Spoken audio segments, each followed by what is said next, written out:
This is a two-part series of my video blog related to school finance. I personally feel that these two video blogs are the most important video blogs that I will share with you this year. Please encourage anyone you know that is interested in McKinney ISD to watch these blogs.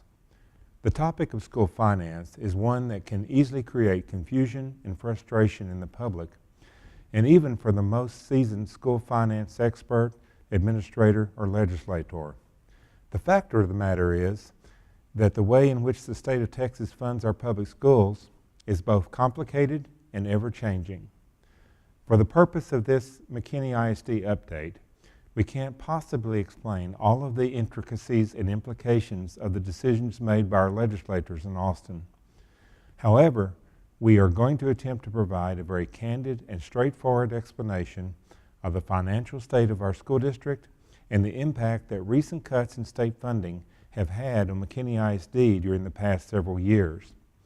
We'll devote this video blog to reviewing education funding at the state level for Texas public schools, and then next week we'll focus on how these funding changes have impacted us locally, right here in McKinney. To begin, when looking at funding of Texas schools, it behooves us to take a quick glance at how a typical school district in Texas uses these funds. When you consider what it takes to educate a single student, one can easily forget all the things that go into making sure every student is safely transported to and from school, fed a nutritious meal, and provided the resources to support their education and provided opportunities to become engaged and well-rounded students through extracurricular activities. Let's take a moment to review where our dollar goes in Texas public schools. Where does a dollar go in Texas public schools? The typical student begins the day with a bus ride to school and then home again at the end of the day. 3 cents. Students arrive to a building that is clean and well maintained. 9 cents. The building is heated, cooled, and well lit. 3 cents. Students are made safer through a district-supported security staff and, if injured, cared for by the school nurse. 2 cents. In every classroom, there is a teacher ready to begin the lessons for the day. 49 cents. In class, students have access to an instructional aide who supports the teacher with district-purchased instructional materials. 9 cents. The teacher has been trained in Texas learning standards and uses curriculum that meets the state standards and builds on information students learned the previous year. 3 cents. Lunch. 5 cents. After lunch, students take a trip to the library to check out a favorite book or find information for an assignment. 2 cents. The counselor's office is always open to give advice on going to college. 4 cents. Every school has a principal and assistant principals, as well as helpful front office secretaries. 5 cents. Students also benefit from the fact that district-level employees make sure teachers receive their paychecks on time, employees have health insurance, buildings are insured, quality teachers are hired, and the business matters of the district are handled in a professional manner. 3 cents. And finally, all students have access to a variety of extracurricular activities, including fine arts, athletics, and academic programs. 3 cents. And that's where a dollar goes in your Texas public schools.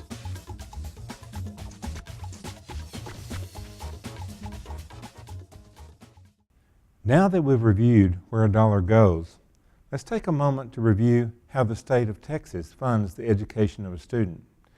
As you can see by this chart, a school district receives funding from 3 different sources: federal dollars, state funding, and local taxpayers.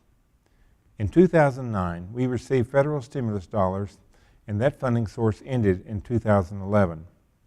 One of the most significant changes that you will notice came as a result of a legislative tax reform plan in 2006, commonly referred to as a tax swap, and the goal being to cut property taxes without costing the state any money. This tax swap was intended to reduce the burden on taxpayers and was to be replaced by new state business taxes. The problem, however, is that while property taxes were cut by $14 billion annually, The new business taxes in Texas only raised about $9 billion a year in new money. That's a $5 billion gap. That difference meant one thing for public schools. Funding was going to be cut significantly. If you look at Texas education spending per student in 2002, Texas spent around $7,787 per student per year. Adjusted for inflation, this year Texas schools will only spend about $6,467 per student, or more than $1,300 less per student than 10 years ago. More alarming, look at the growth in student population in Texas schools. We're educating more students, expecting more out of our students than ever before, and we're faced with declining financial support for our classrooms. Some legislators have even gone as far as to claim that we've actually increased education spending by as much as 47% in the past 10 years. That may be true, but only if you rely on smoke and mirrors. The fact of the matter is that if you were to adjust for inflation, that number is about 25%. But we can't stop there. Remember, we told you about the inability of the business taxes to make up the difference. If you consider the tax swap, school districts are actually receiving 13% fewer dollars now than they were in 2002. Texas now ranks 49th in a ranking of the 50 states and District of Columbia on spending per student. That's not a number we should be proud of. The purpose of sharing this information is not to whine, but rather to shed light on the importance of adequately funding our schools and our students.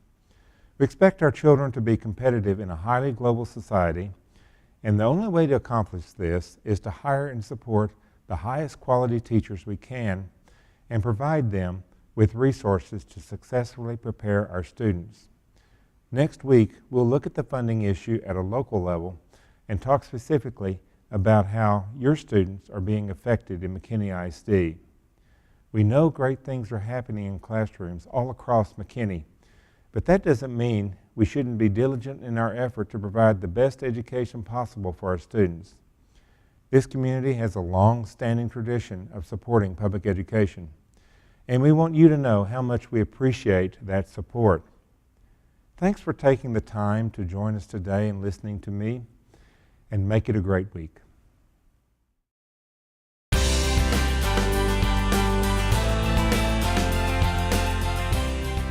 Last week, we talked about the impact that the cuts made by the last legislative session had on school districts, and we took a statewide look at the cuts in funding. Now I want to share with you the impact of those cuts at a local level. For the 2011-2012 school year, we received a reduction of $10.5 million in state funds. This cut, sadly, forced us to let go of 134 hard-working McKinney ISD teachers and support staff. This was over 5% of our total district personnel. We made every effort to protect the core content areas of the classroom from suffering from these cuts. We cut our campus non-classroom staff by 2.4% and our teaching staff by 4.6%. In an effort to protect classroom teaching positions as much as possible, we cut our central office support staff by almost triple that amount, or 11.6%. And while this allowed us to save teaching positions, cutting the support staff negatively impacted campuses and the support we can provide to our students, teachers, and principals. Now I'd like to show you how our funding in McKinney ISD has been impacted since 2004. You can see that in 2004, the state revenue we received per student was $6,241. If that amount never increased and we adjusted for inflation, McKinney ISD would be receiving about $7,842 per student today. Unfortunately, we receive about $1,000 less than that per student, or $6,861. And that's at a time when we're facing unprecedented state mandates, higher expectations, and are attempting to prepare students for a globally competitive workforce. When you look at what McKinney ISD has cut during the past few years, we've really made every attempt at not making cuts that would negatively impact the classroom. Fortunately, the Board of Trustees was willing to dip into our healthy fund balance to prevent any further cuts from occurring. We're always looking for ways to improve operational efficiencies, and we've received several awards for our fiscal responsibility. I believe in working hard to be good stewards of taxpayers' dollars, and we have developed an aggressive energy efficiency program to monitor and limit energy consumption at our campuses. In fact, all of our campuses have a high enough rating to qualify for an Energy Star Award. We began requiring all of our coaches to drive buses to games in order to avoid incurring the cost of a driver. And we've asked all campus and central office administrators to substitute teach in classrooms to reduce the amount we spend on substitute teachers. We're limiting the number of student field trips and travel. And even in spite of all of these efforts, there does come a point when the quality of education provided to our students suffers. Unfortunately, in my opinion, we are reaching that point. Since the 2011-12 school year, we have not made any deeper cuts into our student programs or personnel because we knew it would negatively impact the learning experience for our students. Some students require additional programs to remove educational deficits. Programs such as AVID and Communities in Schools help our at-risk students. These programs are partially responsible for the significant increase in our student completion rate. We have seen a significant increase in our completion rate as evidenced by the chart before you. Our completion rate in grades 9 through 12 now stands at almost 99%. Let's consider programs like fine arts, athletics, and career technology. We believe that these are vital to the development of well-rounded students and to helping keep students engaged in the learning process. If we don't see a full restoration in funding, I'm convinced that we will have to reevaluate our ability to provide some of these programs to all of our students to the depth that they are currently offered. We're already seeing districts across the state cut fine arts programs, share nurses and counselors between campuses, and charge additional fees to parents for student participation. We currently have one of the lowest student-teacher ratios in the area, and we may be forced to increase this ratio if nothing is done.